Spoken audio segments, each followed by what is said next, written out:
Arabian Malayali overseas സൊസൈറ്റിയും INCAS ആലപ്പുഴയും സംയുക്തമായി നടത്തിയ സാംസ്കാരിക സദസ്സും ഓണാഘോഷവും ഹൃദയപൂർവ്വം കിഴക്കിന്റെ വെനീസ് എന്ന പേരിൽ Dubai Al നഹ്ദയിലുള്ള seven Cs hotel ഓഡിറ്റോറിയത്തിൽ വെച്ച് നടന്നു. പ്രസിഡന്റ് അൻഷാദ് ബഷീർ ചാരുമൂടിന്റെ അധ്യക്ഷതയിൽ ആരംഭിച്ച സാംസ്കാരിക സമ്മേളനം മുൻ MLA VT ബൽറാം ഉദ്ഘാടനം ചെയ്തു. ഓണാഘോഷം എന്നത് കേരളീയ സമൂഹത്തിന്റെ മതേതര കാഴ്ചപ്പാടുകളുടെ യഥാർത്ഥ പ്രതിഫലനമാണെന്ന് മാവേലി നാട് ഭരിച്ചിരുന്നതുപോലെ കള്ളപ്പറയും ചെറുനാഴിയും ഇല്ലാത്തൊരു ലോകത്തിനായി നാം ഒരുമിച്ച് പ്രയത്നിക്കണമെന്നും VT ബൽറാൻ ഉദ്ഘാടന പ്രസംഗത്തിൽ പറഞ്ഞു. ആലപ്പുഴ മുൻ MLA AA ഷുക്കൂർ ഓണാഘോഷം ഉദ്ഘാടനം ചെയ്തു.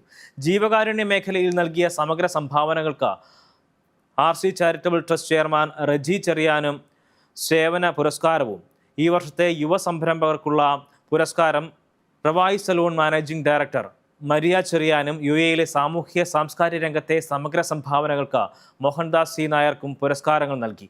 നിലമ്പൂർ MLA ആര്യാടൻ ഷൗക്കത്ത്, സിനിമാ താരങ്ങളായ Shamna Kasim, Jyothi Krishna, INCAS Dubai state committee president Rafeeq Mattannur, UAE central committee general സെക്രട്ടറിമാരായ CA Biju, BA Nasar, INCAS Dubai state vice president Sujith Muhammad, general secretary Shaiju Ammanappara തുടങ്ങിയവർ സംസാരിച്ചു.